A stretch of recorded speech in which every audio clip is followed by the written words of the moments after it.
बिस्मिल्लाहिर्रहमानिर्रहीम और अस्सलामुअलैकुम। 14 जुलाई और पाकिस्तान में इतवार की सुबह। आज अभी तक की अहम खबरें और मेरा तज्जिया। सबसे पहले याद दहानी कि सोशल मीडिया फायरवॉल को नाकाम बनाने के लिए इस चैनल को सब्सक्राइब करें अगर अभी तक नहीं किया। इस वीलॉग को देखने के बाद इसे लाइक करें, इस पर कमेंट ज़रूर करें, हो सके तो इसके लिंक को व्हाट्सएप और दूसरे सोशल मीडिया पर शेयर ज़रूर करें। अब आते हैं आज की खबरों की तरफ। पहली खबर आपके सामने पेंसिल्वेनिया यूनाइटेड स्टेट से रखते हैं, जहां पर कल प्रेसिडेंट ट्रंप जो फॉर्मर प्रेसिडेंट हैं और मौजूदा प्रेसिडेंशियल रेस के अहम तरीन उम्मीदवार हैं, उन पर कातिलाना हमला हुआ है, असैसिनेशन अटेम्प्ट हुई है। और जो असैसन है जिसने कातिलाना हमला किया, उसने एक छत के ऊपर से, अभी तक जो भी इतलात आ रही हैं उनके मुताबिक, फुटेज भी आ रही है, इतलात भी आ रही हैं, जो भी इंटरव्यूज़ आ रहे हैं, क्योंकि अभी तक हतमी कंक्लूजन नहीं हुई इसमें, लेकिन अभी तक की जो इतलात हैं उसके मुताबिक छत के ऊपर से एक शूटर ने, जहाँ पे वो तकरीर कर रहे थे उसके सामने एक बिल्डिंग थी, उसकी छत के ऊपर से शूटर ने शूट किया। प्रेसिडेंट ट्रंप के कान में गोली लगी। आप समझ सकते हैं कि चंद मिलीमीटर्स के फ़र्क से वो बचे हैं। चंद मिलीमीटर गोली की डायरेक्शन उनके सर की तरफ होती, या दूसरे लफ्ज़ों में आप ये कह लीजिए कि शायद आखिरी लम्हे उन्होंने अपना सर जो है वो बात करते हुए हिलाया, दूसरी तरफ गया, वरना निशाना बिल्कुल उसने उनके सर का लिया था शूटर ने। और ट्रंप जो है उनकी ये बहुत ही फेटल किस्म की असैसिनेशन जो है वो अटैम्प्ट की गई है, जिसमें वो बाल बाल बचे हैं, जो कि एक खुशाइन बात है। क्योंकि अगर जो प्रेसिडेंट ट्रंप की इस टाइम की जो सिचुएशन आप देखें तो वो तकरीबन अमेरिकी सदर से भी ज़्यादा अहम है। उनके पास सीक्रेट सर्विस की प्रोटेक्शन भी है जो इन तमाम चीज़ों के अंदर प्रोटेक्ट करने की ज़िम्मेदार है उन्हें। और जो मौजूदा हालात हैं उसमें वो इलेक्शन हारते हुए नज़र नहीं आ रहे। तो किसी भी सूरत आप अगर इस टाइम ट्रंप को अमेरिका का सबसे अहम तरीन इंसान इस वक्त का कहें तो वो गलत नहीं होगा। बैठे तो सदर बाइडन है, लेकिन इस टाइम असल में जो पूरी की पूरी बिसात है उसके ऊपर ट्रंप ही छाए हुए हैं। और वही एक सदर से ज़्यादा, मौजूदा सदर से भी ज़्यादा जो अहम शख्सियत हैं वो अमेरिका के अंदर इस टाइम फॉर्मर प्रेसिडेंट ट्रंप है।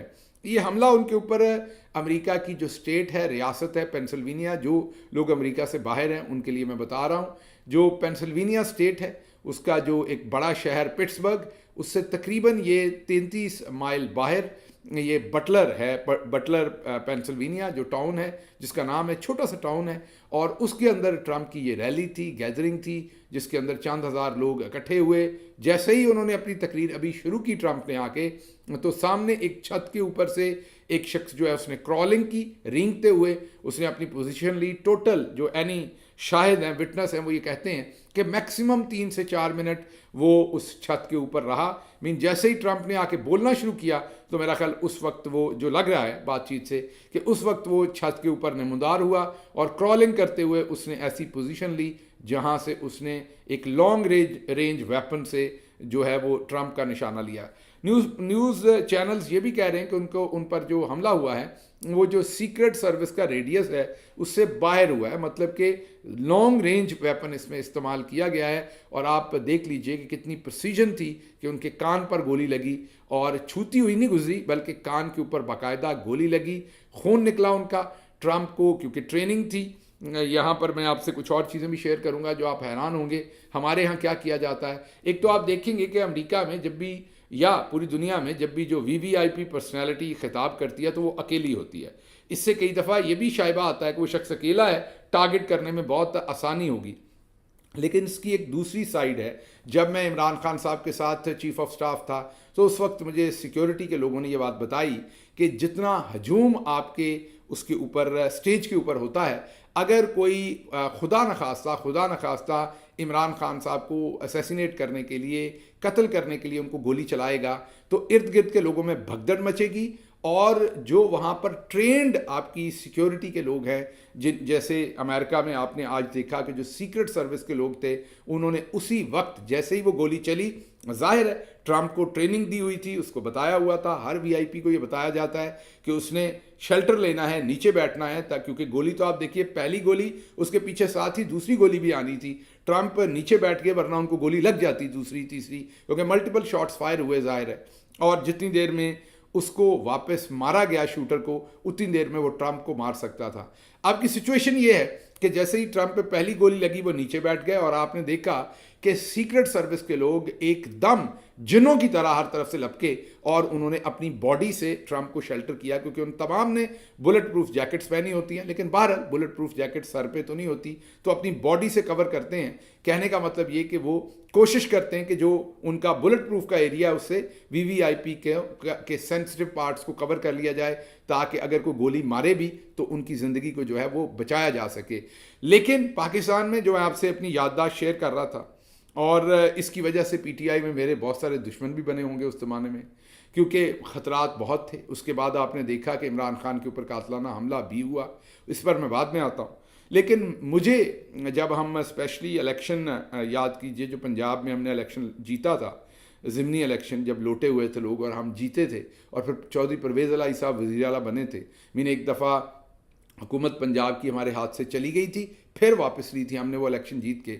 वो जो कैंपेन थी उसमें ज़ाहिर है उस वक्त मैं चीफ ऑफ स्टाफ था, और उस वक्त बहुत ही शदीद ख़तरा था कि इमरान खान के ऊपर असैसिनेशन अटैम्प्ट होगी, और आपके सामने फिर हुई भी, और उसके चंद महीने के बाद। तो उस वक्त सिक्योरिटी के एक्सपर्ट्स ने मुझे ये बताया कि ये जो हजूम इकट्ठा होता है आपके स्टेज के ऊपर, ये अगर खुदा न खास्ता इमरान खान को गोली मारता है, तो जो वहाँ पर सिक्योरिटी के लोग हैं उनका काम है, उन सब ने बुलेट प्रूफ पहनी हुई हैं, वही उस टाइम सिर्फ इमरान खान को बचा सकेंगे, अल्लाह के बाद ज़ाहिर है। उनका काम है इमरान खान के ऊपर झपटना और उन्हें कवर कर लेना, बिल्कुल जैसे आपने आज देखा। ये मुझे बताया गया बाकायदा कि अगर ऐसी सिचुएशन होगी तो आपने भी इमरान खान के करीब नहीं जाना, सिक्योरिटी के लोगों ने उनको कवर करना है ताकि उन तक कोई गोली ना पहुंच सके, और उनको फिर महफूज तरीके से वहाँ से निकाल के, गाड़ी हमेशा पीछे सीढ़ियों के साथ एक खड़ी होती है, उन्हें कवर देते हुए उस गाड़ी में बिठा के फौरी तौर पर वहाँ से निकालना है। क्योंकि अमूमी तौर पर आपने देखा बेनज़ीर साहबा की असैसिनेशन अगर याद करें, पहले बुलेट्स फायर होती हैं, उसके बाद जो सुसाइड बॉम्बर्स होते हैं वो प्लेस किए होते हैं, उनको उड़ा दिया जाता है, तो फौरी तौर पर उनकी प्रोटेक्शन ज़रूरी है। लेकिन मुझे अभी भी याद है हमारा कोई शख्स भी स्टेज से नीचे रहने को, बड़े बड़े लीडर्स आप उनकी मिन्नत करें, समाजत करें, बड़े से छोटा लीडर, हर एक ने स्टेज पे पहुंचना है, कोई नीचे रहने को तैयार नहीं। अब आप ये तस्वीर देखिए ज़रा, और इसमें मैं कोई किसी लीडर को दिखाने के लिए नहीं दिखा रहा, मैं ओवरऑल स्टेज दिखाने की आपको बात कर रहा हूँ। अब बताइए अगर यहाँ पर इमरान खान के ऊपर खुदा न खास्ता कातलाना हमला होता, तो मुझे बताइए किसने पहुँचना था इमरान खान तक? अक्सर ये होता था, और उसकी वजह से मेरी कई दफ़ा तलख कलामी तो नहीं, लेकिन ज़ाहिर है बुरी याददाश्तें हैं, उसकी वजह से बहुत सारे लोग मेरे से फिर नाराज़ भी हुए, कुछ लोगों ने नफ़रतें डेवलप की, कुछ लोगों ने ये सोचा होगा कि मैं कुछ साजिश कर रहा हूँ, क्योंकि ग्रुप्स भी होते हैं सियासत के अंदर।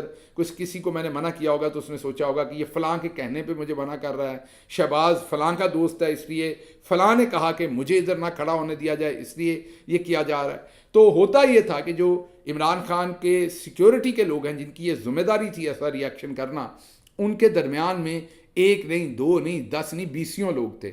अब बताएं अगर खुदा न खास्ता ऐसे गोली चलती तो वो लोग कैसे इमरान खान तक पहुंचेंगे? वो पहुंच ही नहीं सकते।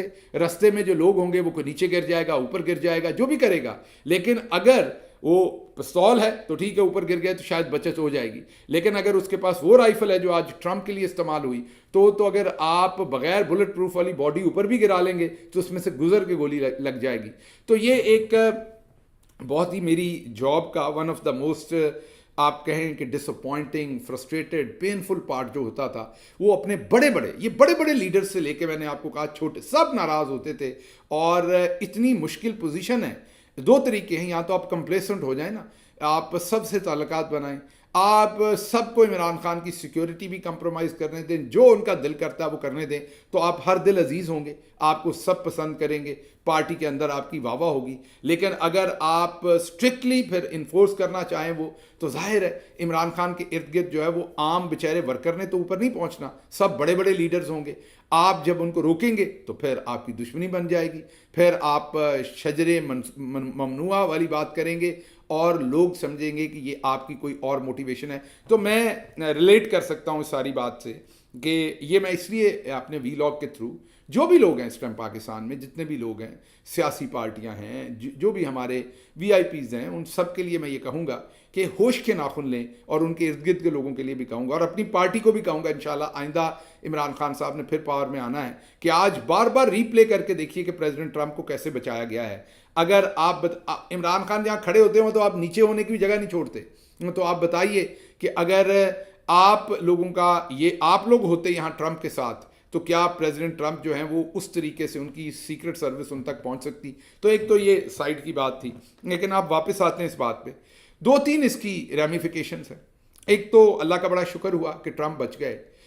उसकी दो रेमिफिकेशंस है। क्यों? अगर आज खुदा न खास्ता प्रेसिडेंट ट्रंप को कुछ हो जाता तो जो अमेरिका में नफरत की आग जलनी थी, क्योंकि नफरत फिर अंधी होती है, नफरत का कोई मज़हब नहीं होता, कोई दीन नहीं होता, नफ़रत की अपनी अपनी मोटिवेशंस होती हैं। और फिर सोचिए कि यहाँ पर इमिग्रेंट्स के साथ और दूसरे लोगों के साथ इस मुल्क के अंदर क्या हो सकता था, और कैसी एक आग भड़क सकती थी जो पूरे अमेरिका को अपनी लपेट में ले सकती थी। तो एक तो ये बहुत अच्छी बात हुई। दूसरी, जाहिर है ट्रंप जो है वो इस टाइम एक बहुत ही पॉपुलर एक सेंटीमेंट है, पर्सनैलिटी हैं, इलेक्शन आलमोस्ट जीते हुए हैं। अगर उनको कुछ हो जाता तो अब ट्रंप, क्योंकि खुद से, जब वो कहते हैं ना कि जिस तन लागे वो तन जाने, आपको याद होगा कि इमरान खान के ऊपर भी असैसिनेशन अटैम्प्ट हुई, 6 गोलियां लगी। इमरान खान साहब को तो जितना मर्जी आप कहते रहें कि आपने नीचे बैठ जाना, उन्होंने तो बैठना नहीं, आपको पता है। वो तो ये वाली बातें तो वो मानते नहीं हैं, क्योंकि उनको आप जितना मर्जी बताएं, उन्होंने ये काम नहीं करना था, खड़े रहना था। ये मैं आपको बता सकता हूँ बिल्कुल वाज़ेह तौर पर। उसको आप बहादुरी कहें, जो कहना है, बहादुरी तो है, जाहिर है, लेकिन उन्होंने खड़े रहना था। जो उनको गोलियां लगी, वो जाहिर है उनकी ऐसी जगह पर गोलियां लगी जो टांगों के उनके पट्टे थे मेन, उनके ऊपर 6 गोलियां लगी, तो वो गिरे पीछे, जिसकी वजह से अल्लाह ने उनको बचा दिया। लेकिन क्योंकि ये दूसरा शूटर था, उसने उनके, ये जो शूटर था ये बेसिकली इसका काम कोई और था जिसने पहले शूटिंग कर दी, और जो असल शूटर था उसने जब गोलियां चलाई तो इमरान खान पीछे गिर चुके थे, जिसने जाहिर है सर का निशाना लेकर गोली चलानी थी। बाद में फिर वो सारी JIT जो है उसको ख़राब करवा दिया गया, वो आपको सारी कहानी पता है। लेकिन मेरे कहने का मतलब ये है कि अब ट्रंप उस सारे मरहले में से गुजर गया है। ट्रंप को पता है कि जब गोली लगती है तो कैसे महसूस होता है, जब सीक्रेट सर्विस आपको आके बचाती है, आप गिरते हैं तो कैसे महसूस होता है। एक लम्हे के लिए आपको लगता है कि आपकी जान जा रही है। जाहिर है ट्रंप को भी बहुत सारे लोगों के ऊपर खदशा होगा कि उसको कौन मरवा रहे हैं। वो तो वही बता सकते हैं प्रेसिडेंट ट्रंप ही कि उनको किस किस पर खतरा था। इमरान खान साहब को तो पता था और उन्होंने तो बता दिया था मुझे कौन कौन मरवाना चाहता है। अब ट्रंप उसी फीलिंग में से गुजरे हैं। इसका मतलब क्या है? ट्रंप के पहले भी प्राइम मिनिस्टर इमरान खान के साथ बहुत ही अच्छे ताल्लुकात थे। इसके बाद अगर दुनिया में कोई और इस टाइम हेड ऑफ स्टेट या उस लेवल का लोग हैं तो शायद कोई एक आध शायद और भी हो, लेकिन प्राइम मिनिस्टर इमरान खान ही हैं जो बिल्कुल उससे भी ज़्यादा बदतरीन सूरत हाल से गुजरे हैं जिससे आज ट्रंप गुजरे हैं। ट्रंप के तो गोली कान पे लगी और छू के गुजरी, प्राइम मिनिस्टर इमरान खान के तो जिस्म के अंदर 6 गोलियां लगी। और ट्रंप जो है वो अब एसोसिएट कर सकेंगे, फील कर सकेंगे, वो अपने आप को रिलेट कर सकेंगे, ये राइट वर्ड है मेरा ख्याल है, वो रिलेट कर सकेंगे प्राइम मिनिस्टर इमरान खान के साथ ज़्यादा, और दोनों एक दूसरे के साथ रेजोनेट करेंगे। तो मैं आपको सिर्फ ये बताने लगा हूँ कि पाकिस्तान के सिस्टम के लिए ये बुरी खबर है, और ओवरऑल पाकिस्तानियों के लिए अच्छी खबर है कि प्रेसिडेंट ट्रंप जो हैं वो ज़िंदा बच गए हैं और उनको कुछ नहीं हुआ। और मैं आपको ये बता सकता हूँ कि अब वो और ज़्यादा महसूस कर सकेंगे कि जब प्राइम मिनिस्टर इमरान खान को कत्ल करने की कोशिश की तो वो किन फीलिंग्स में से गुजरे होंगे। बहरहाल इसकी और भी बहुत सारी जेतें हैं। अभी आपको सिर्फ ये बता सकते हैं कि जो हमला आवर है, जैसे ही उसने गोलियां चलाई, फेलियर है पहले तो सिक्योरिटी का, इसमें कोई शक नहीं है। और वो भी एक ऐसी छत जो वहाँ से जिसकी विजिबिलिटी थी, मैं सिक्योरिटी को टैकल करता रहा हूँ, ऐसी कोई छत आप खाली नहीं छोड़ते। ऐसी हर छत के ऊपर आपका अपना बंदा होता है, उस छत के नीचे से ऊपर जाने का कंट्रोल भी आपके पास होता है। लेकिन प्रेसिडेंट ट्रंप जिनके पास इस टाइम प्रेसिडेंशियल लेवल की सिक्योरिटी है, उसमें ऐसा फेलियर क्यों हुआ वो तो इन्वेस्टिगेशन होगी तो पता लगेगा। लेकिन बहरहाल वो जवाबी फायर में जो असैसिन था वो वहीं पर मारा गया। ये अभी तक जो है एक रिपोर्टेडली मीडिया रिपोर्ट कर रहा है, वीडियो फुटेज भी दिखा रहा है कि वो छत के ऊपर उसकी बॉडी जो है वो पड़ी हुई है, उसको कत्ल कर दिया गया। राइफल साथ पड़ी हुई है लॉन्ग रेंज, वो भी नज़र आ रही है। और इस रैली के अंदर जो ट्रंप के पीछे शायद लोग बैठे थे, उनमें से अब एग्जैक्टली ये नहीं पता कि पीछे बैठा था वो शख्स, लेकिन रैली में जो स्पेक्टेटर जो ट्रंप के सपोर्टर्स थे उनमें एक हलाक हो गया है और 2 शदीद ज़ख्मी हैं, और ट्रंप खुद ज़ख्मी हुए हैं। अभी तकरीबन आप ये कह सकते हैं कि अब से चंद घंटे पहले ट्रंप जो हैं वो पिट्सबर्ग से फाइनली तिब्बी इमदाद मिलने के बाद वहाँ से वो रवाना हो गए पिट्सबर्ग एयरपोर्ट से। और अभी उनकी बहरहाल सिचुएशन नहीं पता कि वो कहाँ है, लेकिन ये बता दिया गया कि ट्रंप बिल्कुल सेफ है, वो उनको कोई लाइफ थ्रेटनिंग सिचुएशन नहीं है और उनको बचा लिया गया है। तो ये बहुत बड़ी एक डेवलपमेंट है। इसमें सिर्फ आखिरी जुमला यही कहूँगा कि प्रेसिडेंट ट्रंप जो हैं वो अगर आप ये कहें कि पहले वो अगर 90% इलेक्शन जीते हुए थे या 80% जीते हुए, तो आज के इस वाक़े के बाद अब वो 95% इलेक्शन जीत गए। बहुत बोल्डली उन्होंने रिसीव की, ब्रेवरी के साथ। आपको नज़र आया होगा जैसे इमरान खान ने मुक्का लहरा के पूरे अपने कद के साथ खड़े हुए थे जब उनके ऊपर फायरिंग हुई थी, बिल्कुल उसी तरीके से प्रेसिडेंट ट्रंप जो थे वो भी आज आपने देखा कि उन्होंने भी मुक्का लहरा कर, बिल्कुल, हालांकि ये फिक्र उनको हो सकती थी कि एक और शूटर भी होगा, बट ही रिस्पॉन्डेड और उन्होंने वो मुक्का लहरा के फिस्ट बना के वहाँ पर अपने जो सपोर्टर्स थे उनको यकीन दिलाया कि मैं बिल्कुल ठीक हूँ और उन्हें चार्ज किया। अच्छा जी, अगली खबर की तरफ चलते हैं। अगली खबर, इमरान खान ने जो एक एप्लीकेशन दी थी कि 8 फरवरी का जो इलेक्शन है उसकी इन्वेस्टिगेशन की जाए, उसकी समाअत की जाए। सुप्रीम कोर्ट के अंदर वो केस पेंडिंग था।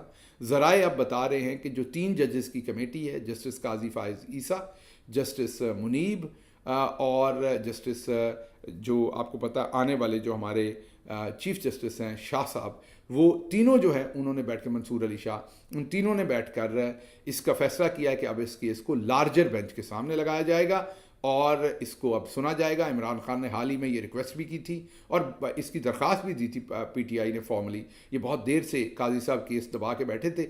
आपको पता है कि अब 105 दिन, मैंने आपको जैसे कहा था, तो अब 104 दिन रह गए। मेरा ख्याल आज इतवार वाले दिन पाकिस्तान पर नहूसत के 104 मजीद दिन हैं जब काजी फाइज ईसा साहब से जान छूटेगी और जस्टिस मंसूर अली शाह पाकिस्तान के चीफ जस्टिस आएंगे और कुछ इंसाफ मिलेगा। बहरहाल ये केस लग रहा है, इसमें क्या होगा ये आपको बताएंगे। अच्छा जी, अगली खबर जो है वो है कि तमाम सरकारी ओहदों की एक्सटेंशन के हक़ में है, ये राना सनाउल्लाह कह रहे हैं। बड़ा ही इंटरेस्टिंग बयान है, लेकिन इसके साथ आपको एक और जाहिर है वो इसमें आर्मी चीफ और चीफ जस्टिस और सबके सरकारी ओहदों की एक्सटेंशन की बात कर रहे हैं। लेकिन इसके साथ एक और डेवलपमेंट हुई है, क्विकली बताऊंगा। वो डेवलपमेंट हुई है, तहरीक लब्बैक वाले अचानक से धरना लेकर पहुंच गए हैं फैज़ाबाद। ना उन्हें किसी ने रोका, ना इंटरसेप्ट किया, ना पूछा, ना किसी ने बताया, एकदम से वो फैज़ाबाद पहुंच गए। एक तरफ पीटीआई वाले सांस लेते हैं, उनको पकड़ लिया जाता है, और दूसरी तरफ तहरीक लब्बैक जो है वो पहुंच गई। और आप याद कीजिए, काजी साहब का फेवरेट ये मशगला है फैज़ाबाद धरना। इस पर वो केसेस भी सुनते हैं और इस पर फैसले भी वो इंटेलिजेंस एजेंसीज़ के ख़िलाफ़ देते हैं। अभी तक बार बार उसका जिक्र करते हैं, लेकिन काजी साहब भी चुप हैं, सन्नाटा है। वो आकर बैठ गए हैं और उसके जवाब में शहबाज शरीफ ने बयान दिया। एक तरफ राना सनाउल्लाह कह रहे हैं कि सबकी एक्सटेंशन के हक़ में है, शहबाज शरीफ कह रहे हैं मैं प्रेशर नहीं लूँगा, इस्तीफ़ा दे दूँगा। और अब आप ये तीनों चीज़ों को चौधरी गुलाम हुसैन साहब कहते होते हैं मिला कर देखना पड़ेगा सारी चीज़ों को, और मोहित पीरज़ादा साहब कहते होते हैं डॉट कनेक्ट करें। एक पंजाबी में वही बात कहता है, एक अंग्रेज़ी में कहता है, तो बात वही है।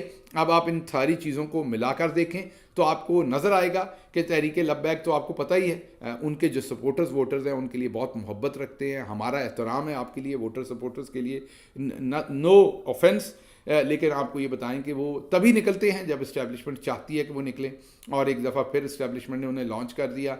इससे पहले कई महीने तक पेट्रोल भी बढ़ता रहा, वो नहीं निकले। फ्रेंच एम्बेसडर के बारे में वो बड़े सेंसिटिव थे, नहीं निकले। अचानक से वो दोबारा निकले हैं फ़लस्तीन इसराइल वाले इशू के ऊपर, और डिमांड्स उन्होंने रखी हैं, और लग ये रहा है कि ये एक्सटेंशन का मामला है। इसीलिए राना सनाउल्लाह ने रिस्पॉन्ड किया कि सबको एक्सटेंशन होनी चाहिए। शहबाज शरीफ ने कहा है कि इस्तीफ़ा दे दूंगा, प्रेशर नहीं लूँगा। और उधर नवाज शरीफ ने हंगामी मीटिंग जो है वो मरी में बुला ली है। तो ये एक्सटेंशनों का रौला जनाब पड़ गया है, ये पढ़ना था ज़ाहिर है। और ये जो जिन बाहर निकाला है, जो साद रिजवी साहब को वहाँ भिजवाया गया है, ये तो आप सबको पता है। मैंने दोबारा कहा कि पूरी माजरत के साथ उनके वोटर सपोर्टर्स से ये तभी लॉन्च उनको किया जाता है जब इस्टेब्लिशमेंट की ज़रूरत होती है। तो खेल गंदा शुरू हो गया है, इस्टेब्लिशमेंट ने लॉन्च कर दिए हैं अपने लोग। अब या तो एक्सटेंशन देंगे या मुकाबला करेंगे। उखली में जो है वो सर दे दिया है शहबाज शरीफ का, अब देखते हैं वो कैसे रिस्पॉन्ड करेंगे। तो ये सिचुएशन हमें देखनी पड़ेगी। अच्छा जी, अगली खबर जो आपके सामने रखेंगे वो आपके लिए खबर है कि अज़मा बुखारी साहबा ने एक प्रेस कॉन्फ्रेंस की है जिसमें उन्होंने काफ़ी बेहुदा बातें की हैं, लेकिन नई बात नहीं है, वो हमारी बहन है ही बेहुदा। अल्लाह मियाँ ने उन्हें, अगर हमारी बहन है बड़े एहतराम के साथ, लेकिन अगर आपको कभी उनसे मिलना हो तो आप देखें तो अल्लाह मियाँ ने उनको जितना पूरा कद दिया है उसमें मुंह का साइज़ जो है वो मेरी बहन है, बड़े माजत के साथ, सिर्फ मैं कोई जिस्मानी तौर पर उन पर नहीं कर रहा, मेरी बहनों की तरह है, लेकिन सिर्फ जिस तरह वो बोलती हैं तो मुंह उनको अल्लाह ने बहुत बड़ा दिया है, तो उसका वो इस्तेमाल भी उतना ही करती हैं। तो उन्होंने बहुत ही जजेस की बीवियों के ऊपर मुग़लज़ात फरमाई हैं। उन्होंने जजेस के बारे में कहा है कि जजेस का क्रश है, उनकी बीवियों का क्रश है। तो किसी रिपोर्टर ने आगे से सवाल किया कि फ़ैसला तो 11-2 से आया है, काजी साहब ने भी कहा है कि फ़ैसला जो है वो सीटें पीटीआई की बनती हैं, तो क्या काजी साहब का भी क्रश है? तो फिर आएँ बाएँ शाएँ इधर उधर देखती रही। फिर उन्होंने मेरे पे भी जो है वो तबर्रा किया और कहा कि इस्लामाबाद हाई कोर्ट ने मुझे बाहर जाने की इजाज़त दी। नहीं बीबी, आपको गलती लग रही है, आप नालायक हैं बहुत शदीद। मुझे लाहौर हाई कोर्ट के 3 रुकनी बेंच ने इजाज़त दी थी, और आपको अगर इतना नहीं पता तो फिर मीन आप या तो पढ़ लिया करें, पढ़ी लिखी आप है नहीं, कोशिश आप करती नहीं। कहाँ लाहौर, कहाँ इस्लामाबाद, लाहौर हाई कोर्ट के अंदर मुझे परमिशन मिली थी बाहर आने की। इस्लामाबाद हाई कोर्ट का इससे कोई लेना देना नहीं, लेकिन वो असल में जस्टिस अतर मिन्ला के ऊपर गुस्सा निकालना चाह रही थी। जब मैं बाहर आया था तो जस्टिस अतर मिन्ला उस वक्त सुप्रीम कोर्ट ऑफ पाकिस्तान के जज थे, वो हाई कोर्ट के जज नहीं थे। लेकिन मैंने आपको कहा ना कि बीबी जो हैं वो एक तो पढ़ी लिखी, हम ज़ाती हमले नहीं करेंगे, वरना जिस तरह की आपने मुग़ल्लज़ात फरमाई हैं जजेस और उनकी बीवियों के ऊपर, आप फ़ौरन करैक्टर असैसिनेशन पर आ जाते हैं। तो फिर इस टाइम अल्लाह से डरिए, आप भी एक खातून हैं, और मरियम साहबा भी जो हैं हमारी बहन हैं, बाजी हैं, वो भी चीफ मिनिस्टर हैं। तो फिर अगर क्रश की बात होना शुरू हो गई कि कौन किसका क्रश है, तो बात दूर चली जाएगी। मेहरबानी करें, इससे मत ना आए। जजों की जो बीवियां हैं उनकी भी इज्जत है, एहतराम, आपकी अगर नहीं है लेकिन उनकी है, तो थोड़ा एहतराम करें। अगर कोई खोल भी दे बंदे को, मीन खोल दे का मतलब है कि कोई खुली छुट्टी भी दे दे कि जो मर्जी बोलो, फिर भी ख्याल रखना चाहिए कि इस लेवल तक हमने बोलना है। अच्छा जी, अगली खबर जो है वो आपके सामने रखनी है, वो है कि IMF के साथ $7 अरब का स्टाफ लेवल का मुआहदा हो गया 37 महीने में। अभी देखते हैं इसका क्या होगा। देने तो आप नहीं हैं ये $7 अरब, और ये नए पैसे आएंगे, फिर ये लूटे जाएंगे। कहाँ कहाँ लूटे जाएंगे वो मुझे बताने की ज़रूरत नहीं है। वज़ीर आला खैबर पख्तूनख्वा ने शुगर बरामदगी के ऊपर फ़िलहाल पाबंदी लगाई है, क्योंकि ज़ाहिर है इन्होंने पहले आटा बरामद किया, अब आटे की इस टाइम में तीसरा दिन है स्ट्राइक चल रही है आटे के ऊपर, फ्लोर मिल्स की तीसरा दिन है स्ट्राइक इस टाइम चल रही है। वही मरियम जो टिकटॉक बना रही थी, आटा सस्ता कर दिया, ये कर दिया। अब फ्लोर मिल्स की 3 दिन हो गए स्ट्राइक हुई, आपको मरियम कहीं नज़र नहीं आ रही। वजह, आपको कीमतें बढ़ गई हैं, और वजह क्योंकि गंदम इन्होंने पहले एक्सपोर्ट की, फिर इंपोर्ट की, और किसान भी मार दिया, अब आटा भी शॉर्ट है। इसी तरह अब अली अमीन गंडापुर की जो हुकूमत है वो KP में, उन्होंने मौखर की है एक्सपोर्ट के, ताकि चीनी की कीमतें जो हैं वो बढ़ ना जाएँ मज़ीद, क्योंकि आवाम को आखिर पर तो आवाम को पे करना पड़ना है वो सब कुछ। पेट्रोल और डीज़ल की कीमतों में इजाफा मुतवक्के है, उसके ऊपर आप देखेंगे कि अगले 2-4 दिन के अंदर अंदर, 1-2 दिन के अंदर अंदर ही, बल्कि अगले 1 आध दिन के अंदर आपको दोबारा नया पेट्रोल की कीमत जो है वो एक बड़ा इजाफा शायद नज़र आए। अब देखते हैं हुकूमत इसमें क्या करती है, लेकिन बड़ा एक जो उसके अंदर एक और चीज़ हमें नज़र आ रही है कि बड़ा इजाफा होगा। सनम जावेद के बारे में लाहौर हाई कोर्ट ने बड़ा फैसला किया है कि उनको जो पकड़ा हुआ है वो सियासी तौर पे उनको फौरी छोड़ा जाए, लेकिन अब क्योंकि पंजाब में हाई कोर्ट ने फैसला दे दिया तो अब FIA ने उन्हें एक पर्चे में पकड़ लिया है। चेक करें ज़रा, और ये वो जहनीत है, मैं यही कहूँगा, जिसमें अजियत दे के खुश हो रहे हैं, ख़वातीन को अजियत दे रहे हैं। मैंने आपको वजह बताई थी कि इन ख़वातीन बेचारियों का क्या कसूर है, इनको क्यों बलि चढ़ाया हुआ है चौधरी साहब ने। बदला तो चलो जो है ही है, असल में इन्हें इस्तेमाल करना है अपनी उस वक्त नीड के ऊपर, एक्सटेंशन के ऊपर, जब मौका बना। अच्छा जी, 1 आध दिन के अंदर मेरे भाई को अब अगवा हुए 1 महीने से ज़्यादा हो गया है, बल्कि आप ये कह लें कि 5 हफ्ते हो गए हैं।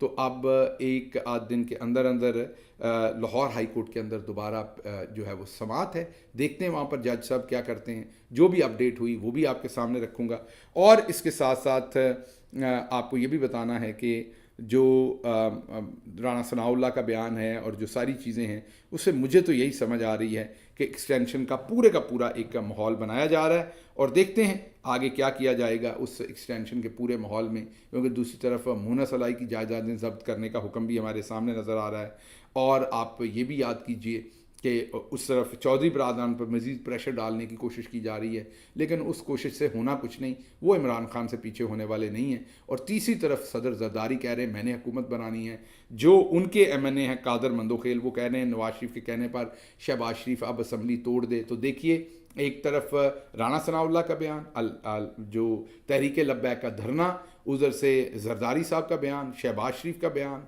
कादर मंदोखेल का बयान, सब कुछ मिला के पढ़ें तो आपको समझ आती है कि एक्सटेंशन मांगने की पूरी तैयारी हो गई है। इसके साथ ही मुझे इजाज़त दीजिए। अल्लाह आपका हामी और नासिर हो। पाकिस्तान जिंदाबाद।